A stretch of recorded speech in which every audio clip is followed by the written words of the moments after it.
2019년 다시 일어나는 교회라는 표어로 우리가 1년을 살아가기로 작정을 했지요.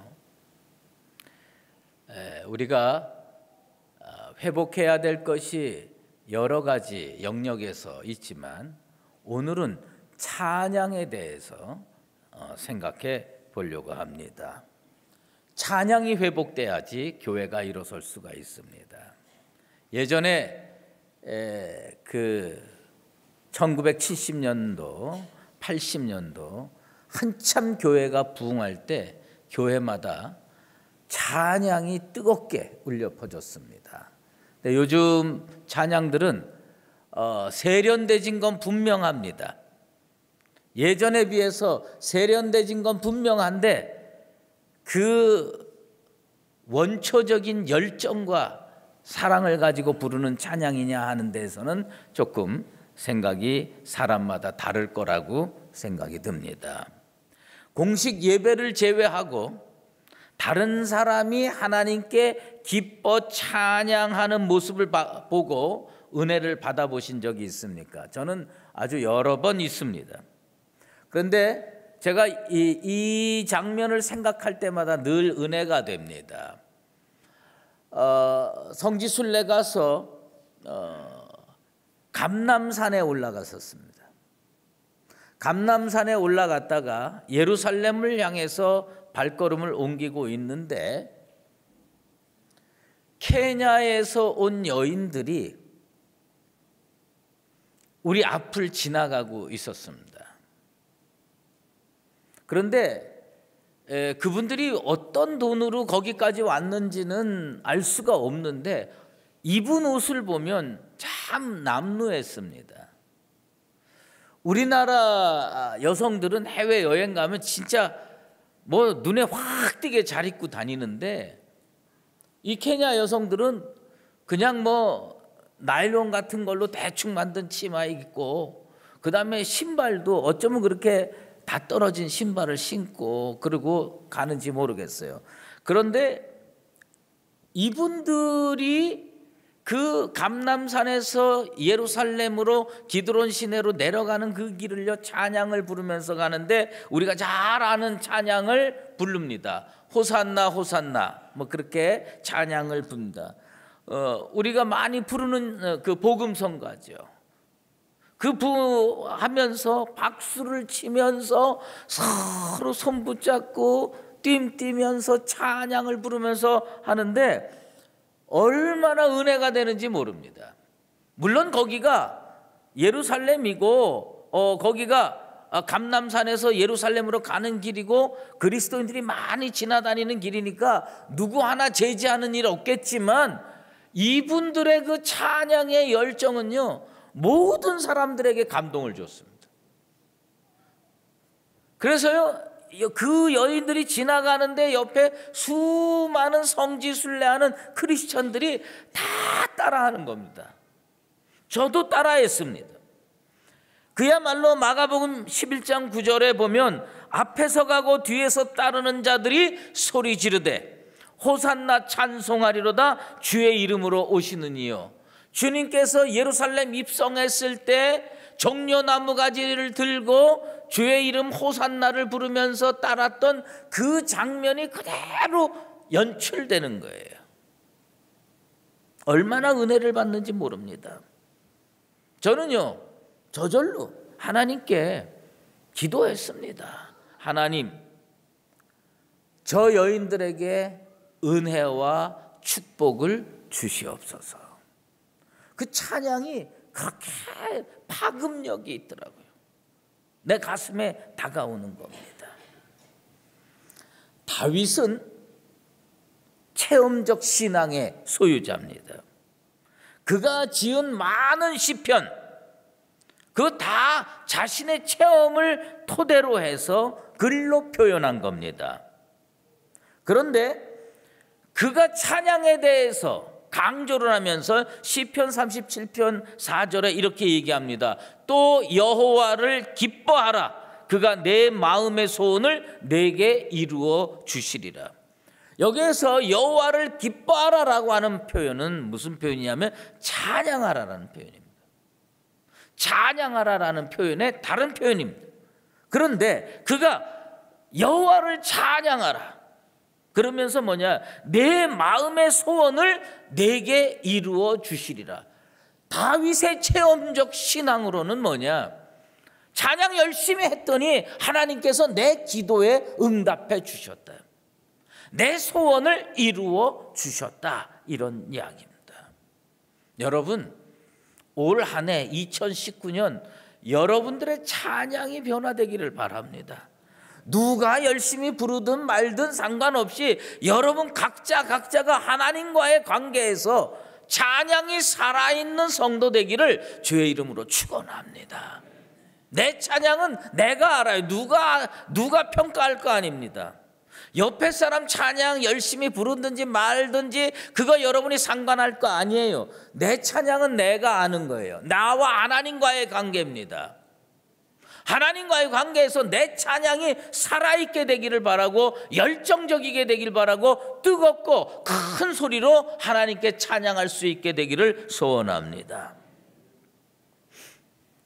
로렌스 형제라고 하는 사람들이 있어요. 로렌스 형제라는 사람이 하나님의 임재 연습이라는 책을 썼습니다. 이 경건서적이 수많은 사람들에게 영향력을 줬지요. 그들이 무슨 일을 하고 있었느냐 하면 파리에서 얼마 떨어지지 않은 수도원 주방에서 일하는 요리사들이었습니다. 그 파리 근방의 조그마한 수도원에 아무도 알아주지 않는 그 수도사 중에 한 명이 있는데 요리사였어요. 그러니까 뭘 나가서 막 열심히 기도하고 나가서 뭐 복음 증거하고 이런 거를 할 여유가 없었어요. 아침 먹고 나면 점심 해야 되고, 점심 먹고 나면 저녁 해야 되고, 저녁에 설거지 다 하면 피곤해서 쓰러지고, 그 다음날 새벽에 일찍 일어나서 또 아침하고, 이것이 수도 없이 반복되는 겁니다. 내가 수도원에 왜 들어왔냐? 내가 수도원에 하나님의 은혜 체험하고 임재 체험하고 그러면서 하나님 앞에 깊은 영적 교제를 나누려고 수도원에 들어왔는데 이 사람의 소원대로 되는 일이 없는 거예요. 아침에 일어나면 아침밥에, 점심밥에, 저녁밥에 피곤해서 쓰러져. 도대체 하나님과 교제할 시간이 없어요. 하나님의 은혜를 체험할 시간이 없었어요. 산더미처럼 쌓여있는 접시들, 그 다음에 끼니 때마다 대형 프라이팬에다가 달걀 붙여내는 거, 그거 다 끝나면 걸레 가지고 수도원 바닥 닦아야 되고 부엌 닦아야 되고, 너무너무 혼란한 인생살이, 너무너무 바쁜 인생살이에요. 그래서 그가 그 일을 하면서 어떻게 하면 하나님을 체험할 수 있을까? 어떻게 하면 하나님의 임재를 체험할 수 있을까? 그가 만들어낸 영적 법칙이 있습니다. 뭐예요? 정신없이 일하다가 정신을 차려야 돼. 그게 뭐예요? 그 사람 표현으로는 일시중지 시간을 만든, 일종의 브레이크 타임이에요. 지금 설거지를 막 하다가 하나님을 생각하지 못해, 은혜를 생각하지 못해. 그러면 설거지하다가 브레이크 타임을 딱 갖는 거예요. 브레이크 타임을 갖고 그 순간에 하나님, 제가 또 하나님을 잊어먹고 이렇게 삽니다. 그리고 정신 차리고 그때부터 뭘 하냐? 설거지하면서 바닥 닦으면서 찬양하기 시작하는 겁니다. 자신의 기도 제목, 자신의 마음의 소원, 이런 것들을 찬양에 담아가지고 찬양을 하기 시작합니다. 그래서 일하면서 찬양하고 찬양하면서 일하면서 그 찬양이라고 하는 통로를 통해서 하나님의 임재를 체험하기 시작했습니다. 그 체험을 기록한 것이 뭐냐? 하나님의 임재 연습이라는 책입니다. 그는 하나님의 임재를 체험할 수 있는 비결을 얻기 위해서 주방을 떠난 적이 없습니다. 그 일 그대로 했습니다. 그 일 그대로 하면서도 그 속에서 찬양하면서 은혜를 체험하고 성령을 체험했습니다. 그 책을 보면서 그렇구나. 여러분의 직장을 떠날 필요가 없어요. 여러분의 삶의 현장을 떠날 필요가 없어요. 보따리 싸들고 저기 기도원에 막 가야만 하나님의 임재를 체험하고 능력을 체험하는 거 아닙니다. 그 현장에서 하나님을 체험할 수 있는 유일의 길이 있었다 이거예요. 그게 뭐냐? 일하면서 전심으로 하나님을 찬양하는 겁니다. 삶의 현장에서 전심으로 하나님을 찬양하는 겁니다. 여러분, 큰 소리로 찬양해도 좋겠지만 지하철 타고 출근하면서도 마음속으로 전심으로 주를 찬양하게 되길 바랍니다. 그러면 하나님의 임재를 체험하게 될 줄로 믿습니다. 주 나의 하나님이여, 내가 전심으로 주를 찬송하나이다. 그렇게 찬송하면서 이 사람은 하나님의 임재를 체험하고 많은 사람들에게 영향을 끼쳤습니다. 여러분이 어디서 무엇을 하며 살든지 하나님을 찬양할 수는 있습니다. 제 아무리 시끄러운 기계가 돌아가는 현장 속에서도 우리는 하나님을 찬양할 수가 있습니다. 하나님이 원하는 것은 뭐냐? 여러분의 전심입니다. 찬양은 어떻게 하는 거냐? 누가 질문하거든 찬양은 꾀꼬리 같은 목소리로 하는 거다. 찬양은 시간을 내서 하는 거다. 아니에요. 찬양은 어떻게 하는 거냐? 전심으로 하는 겁니다. 마음을 묶어서 그 마음을 노래로 표현하는 것이 찬양인 줄로 믿습니다. 교회마다 성가대가 다 있죠. 그런데 제가 기록을 찾아봤습니다. 찾아보니까 우리나라에서 성가대를 처음으로 조직하고 성가대를 예배에 도입한 교회가 있습니다. 그게 뭐냐면 1909년 저 평양에 장대현 교회라는 교회가 있었습니다. 그 장대현 교회에서 모우리 선교사라고 하는 선교사가 성가대원을 모집해가지고 성가대를 조직해서 우리나라에 성가가 들어오기 시작했고, 그리고 나서 세문안교회 그리고 정동제일교회 이렇게 성가대들이 생기기 시작했습니다. 하지만 그거는 1900년대고 사실은 성가대를 전문적으로 조직해서 하나님께 영광 올려드리기로 작정한 사람이 누구냐? 다윗이었습니다. 구약시대 하나님을 찬양하는 대부분의 제도를 누가 만들었느냐? 성가대 지휘자도 세웠고 성가대원들도 만들었고, 그리고 하나님을 찬양하는 일에 악기도 도입하고 이렇게 했던 사람이 누구냐? 다윗 왕이었습니다. 다윗 왕은 언약궤가 예루살렘으로 들어오는 그 순간에 정말 이 일이야말로 귀한 일이로구나. 그것을 몸으로 체험하고 마음으로 체험하고 인생 자체로 체험했습니다. 그리고 나서 그 레위인 중에서 그 당시에 가용할 수 있는 레위인이 총 몇 명이었냐면 38,000명이었습니다. 38,000명 중에 어떤 사람은 성전을 닦는 일하고, 어떤 사람은 전병을 굽는 일하고 이렇게 다 했지요. 그런데 거기에서 레위인 4,000명을 뽑았습니다. 레위인 4,000명을 뽑아가지고 그들에게 악기를 줘서 주님께 찬양하게 하고 목소리로 주님을 찬양하게 했습니다. 그래가지고 4,000명 중에서 288명만 따로 추려가지고 전문적으로 하나님을 찬양하는 일을 하게 만들었습니다. 그들이요 어떻게 했느냐? 아침과 저녁마다 서서 여호와께 찬양하는 일을 했습니다.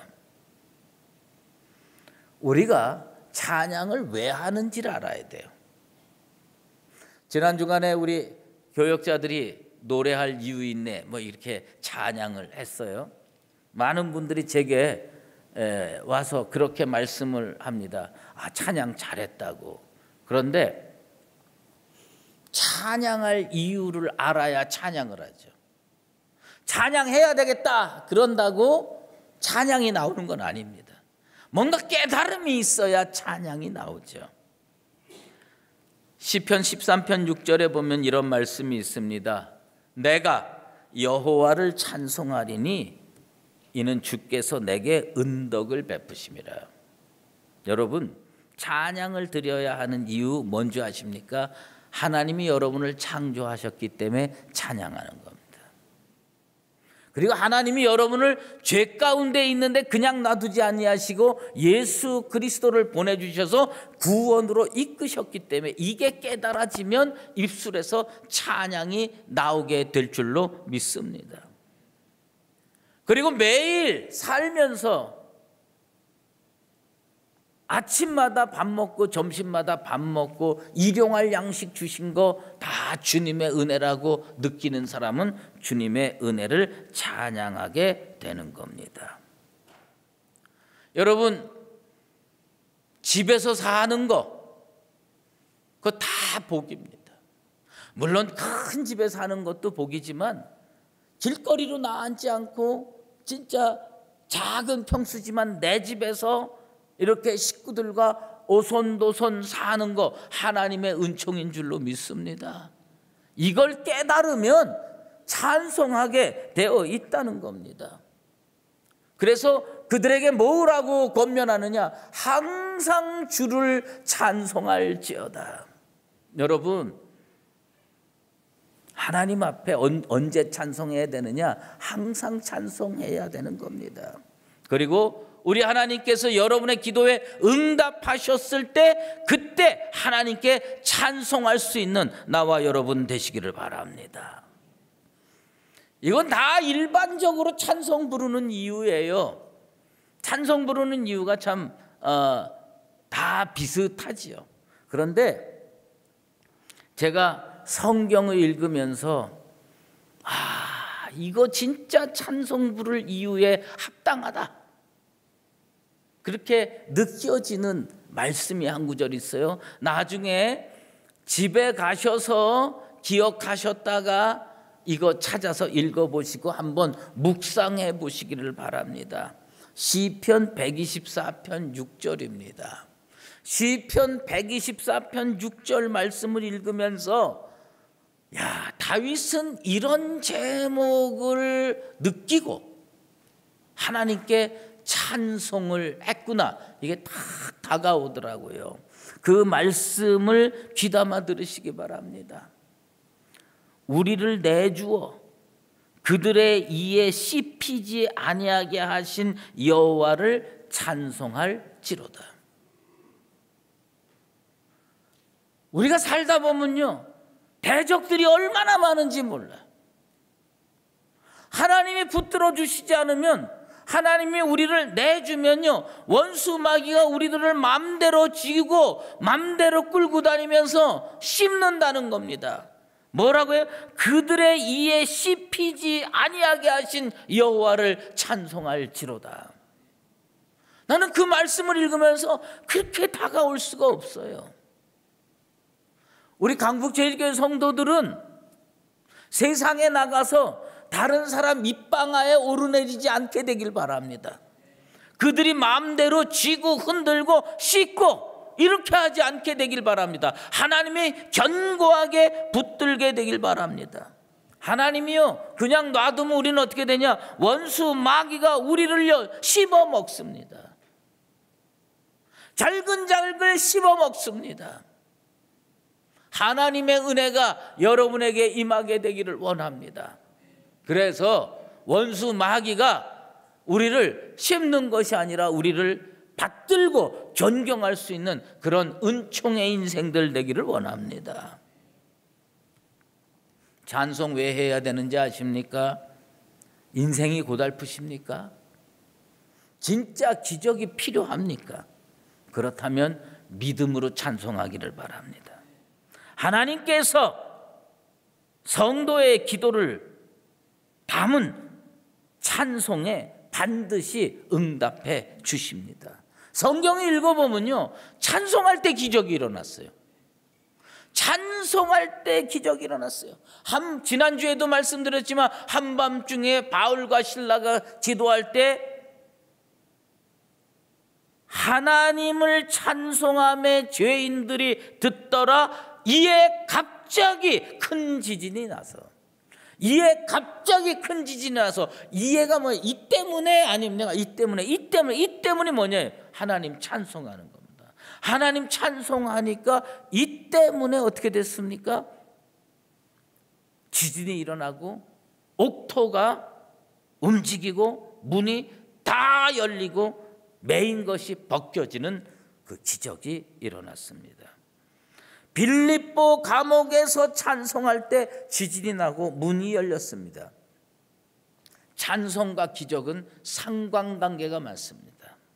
여러분 삶 속에서 큰 기적, 작은 기적이 필요합니까? 오늘부터 찬송하시게 되길 바랍니다. 찬송하세요. 찬송하니까 기적이 일어나고, 기적이 일어나니까 또 기뻐서 찬송하는 겁니다. 찬송과 기적의 이 선순환 구조가 여러분들의 일상생활에 그대로 이루어지게 되기를 원합니다. 다윗이 시편 71편을 쓸 당시의 상황은 정말 최악이었습니다. 인생 초년 때 사고가 나고 인생 초년 때 문제가 생기면요, 극복할 수가 있어요. 그런데 인생 말년에 사고가 나면 극복하기가 어렵습니다. 그런데 다윗의 인생 말년에 아들 압살롬이 반란을 일으켰습니다. 예루살렘에서 쫓겨나가게 됐습니다. 머리를 풀어 헤치고 맨발로 먼지 펄펄 나는 기드론 시내를 건너가야 했습니다. 언제 다시 이 예루살렘 성으로 되돌아올지 몰랐습니다. 하지만 그 상황에서 지은 시편이 시편 71편입니다. 나는 진짜 다윗이 대단하다고 봐요. 왜 대단하냐? 지금 쫓겨나고 있는데 언제 되돌아올지 모르는데 하나님 앞에 시편을 쓰고 있는 거예요. 도망가면서 잠깐 쉴 틈이 있으면 그때 쓴 표현이 뭐냐? 나는 항상 소망을 품고 주를 더욱 찬송하리로다. 이 구절을 읽는데요, 가슴이 뜨거워지는 거예요. 좋을 때 이렇게 시편 썼으면 이해가 됩니다. 항상 찬송하는 거 누가 틀리다고 그러겠어요. 근데 입술에서 찬송이 나오지 않는 상황이에요. 그런데 그는 항상 찬송하겠다고 하는데 어떻게 찬송하냐? 소망을 품고 찬송하겠다는 거예요. 지금 머리를 풀어 헤치고 쫓겨 도망가는데 소망을 품고 찬송하는 거예요. 하나님 되돌아올 줄로 믿습니다. 하나님, 내가 비록 지금은 쫓겨가고 있지만 하나님 승리해서 되돌아올 줄 믿습니다. 소망을 품는 거예요. 그 상황이 소망을 품을 만한 상황이냐? 아니에요. 그런데 그는 소망을 품었습니다. 그리고 뭐예요? 믿음으로 하나님께 찬송하는데 나는 이 구절이 더 가슴에 와닿아요. 주를 더욱 찬송하리로다. 더욱 찬송하리로다. 눈물을 흘리면서 머리를 풀어헤치면서 도망가면서 주님 저와 함께 주시옵소서 기도하고 끝이는 게 아니라 내가 매일 기쁘게 순례의 길 행함은 그러면서 찬송하면서 가는 겁니다. 하나님 이 찬송 부르는 그 광경을 보시고 들으셨을 겁니다. 우리 하나님이요 얼마나 그 가슴이 찌릿찌릿했겠어요. 야, 저 정도면 천사라도 스랍 천사라도 찬송 못한다. 그런 상황인데 눈물을 톡톡 흘리면서 그래도 하나님 찬송하는 거예요. 쫓겨가면서도 더욱더욱 찬송하는 겁니다. 소망을 품고 찬송하는 겁니다. 여러분, 찬송 어떻게 하는 건지 아세요? 믿음을 가지고 소망을 품고 찬송을 하십시오. 주님께서 나와 함께 하실 것이다. 주님께서 나를 도와주실 것이다. 주님께서 나를 승리케 해 주실 것이다. 소망을 품고 더욱더욱 주를 찬송할 수 있는 나와 여러분 되시기를 바랍니다. 다윗이 그걸 체험하고 와가지고요, 찬송에 대해서 여러 가지로 정리를 했습니다. 몇 가지 정리를 했는데, 날마다 하나님을 찬송하라, 종일토록 하나님을 찬송하라, 일과로 하나님을 찬송하라. 이 다윗의 시편을 쭉 읽어보면요, 종일토록 하나님을 찬송하라,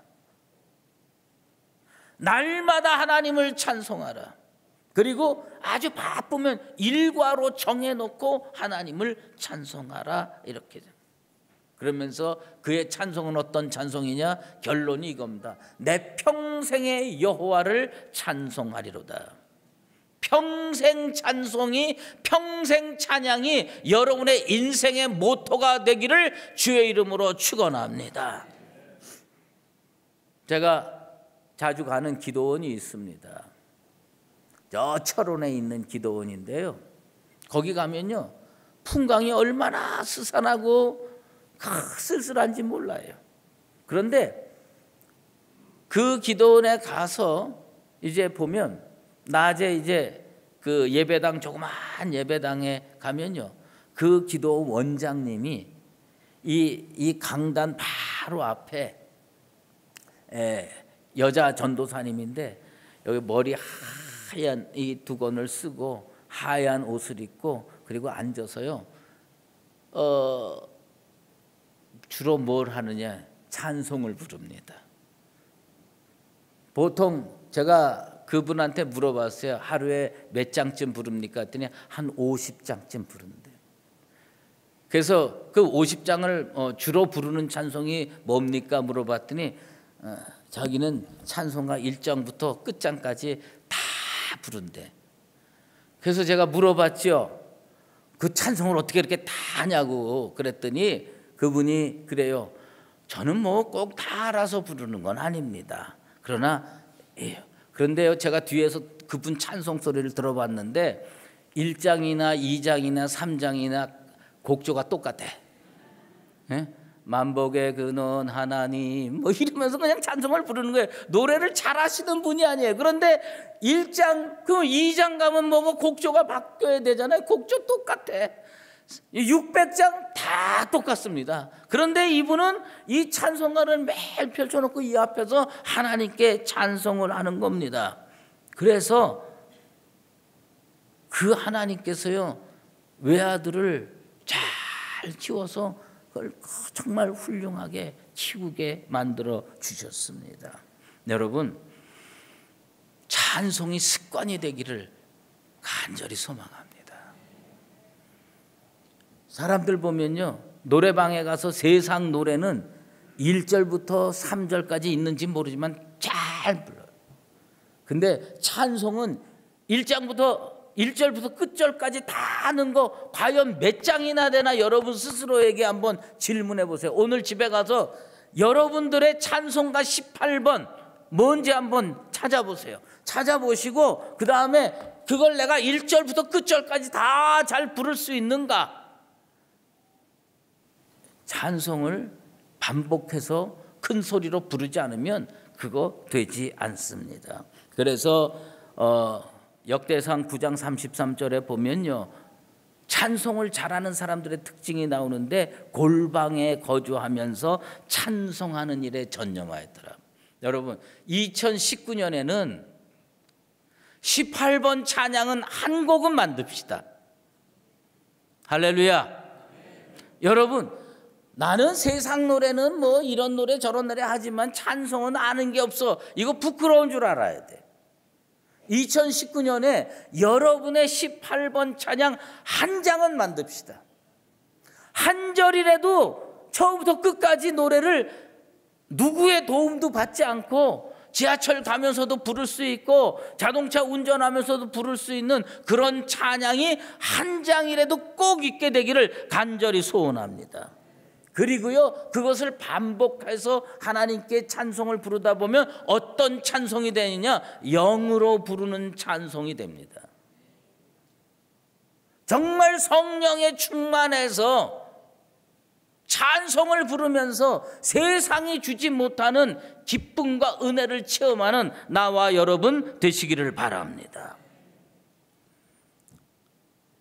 예레미야 49장 25절에 그런 표현이 나옵니다. 예루살렘은 찬송의 성읍이다. 찬송의 성읍. 강북제일교회는 찬양의 교회가 되기를 소망합니다. 예루살렘이 왜 유명했느냐? 찬송의 성읍이었어요. 하나님을 즐거이 찬송하는 도시였습니다. 그런데 그 도시가 타락해가지고 찬송 소리가 사라졌습니다. 하나님께서 그 도시를 심판했습니다. 하나님의 교회는 어떤 교회가 되어야 되느냐? 찬송이 살아 역사하는 교회가 되어야 할 줄로 믿습니다. 우리 교회는 찬양으로 유명하게 되기를 바랍니다. 찬양을 하면 어떤 힘이 작용하느냐? 찬송을 하면 힘이 세 가지 방향으로 작동을 합니다. 업고잉 파워가 있습니다. 내 찬양의 영성이 업고잉 파워로 작용해요. 이게 뭐 위로 올라가는 힘, 업고잉 파워. 내가 하나님께 찬송을 드리면 내 심령이 하나님께 쫙 온전히 제물로 올려지게 될 줄로 믿습니다. 그 다음에 인고잉 파워가 작용합니다. 인고잉 파워는 뭐냐? 내 속에서 치료의 역사가 일어납니다. 하나님 찬양하면서 미움이 사라지고, 하나님 찬양하면서 상처받았던 것이 녹아지고 없어지고, 심지어 질병까지도 사라지는 축복의 역사, 인고잉 파워가 작동하게 되길 바랍니다. 그 다음에 아웃고잉 파워가 생기는 겁니다. 이게 뭐냐? 하나님 찬양하면서 나의 선한 영향력이 옆으로 퍼지는 일이 벌어지게 될 줄로 믿습니다. 찬양하면 업고잉 파워, 인고잉 파워, 아웃고잉 파워가 작동하게 될 겁니다. 다시 일어나는 교회, 어떤 교회입니까? 찬양이 살아있는 교회입니다. 다시 일어나는 성도, 어떤 성도입니까? 찬양으로 살아있는 영혼들입니다. 2019년 찬양을 통해서 하나님을 향하여, 자기 자신을 향하여, 세상을 향하여 엄청난 영성의 힘을 보여줘서 일어나는 나와 여러분 다 되시기를 예수 그리스도의 이름으로 축원합니다. 기도하겠습니다. 하나님 아버지, 감사합니다. 도저히 미래가 불투명하고 앞이 보이지 않는 상황 속에서 다윗은 항상 소망을 품고 더욱더욱 주를 찬송하는 일에 앞장섰습니다. 하나님께서 그 인생에게 은혜와 축복으로 갚아 주셨습니다. 우리 교회가 기적이 필요하고 우리 성도들 삶의 현장에 기적이 필요합니다. 무엇으로 기적을 일으키겠습니까? 하나님 앞에 깊은 영의 찬양을 할 수 있는 우리 강북제일교회 성도들 되게 도와 주시옵소서. 그리하여서 이 찬양의 힘으로 하나님 앞에는 응답받고 세상에서는 능력으로 살아가는 복된 그리스도인들 되게 도와 주시옵소서. 예수 그리스도의 이름으로 기도드리옵나이다. 아멘. 이제는 우리 주 예수 그리스도의 은혜와 하나님 아버지의 극진하신 사랑하심과 성령의 인도하시고 교통하심이 오늘 이 자리에 나와 평생 주 하나님의 은덕과 은혜를 찬송하며 비록 어려운 일이 있어도 소망을 품고 항상 더욱 주님을 찬양하기로 작정하며 사는 사랑하는 강북제일교회 모든 믿음의 권속들과 예루살렘처럼 찬양의 성읍이 되기를 원하는 강북제일교회 위에 이제로 영원히 함께 계시옵기를 간절히 축원하옵나이다.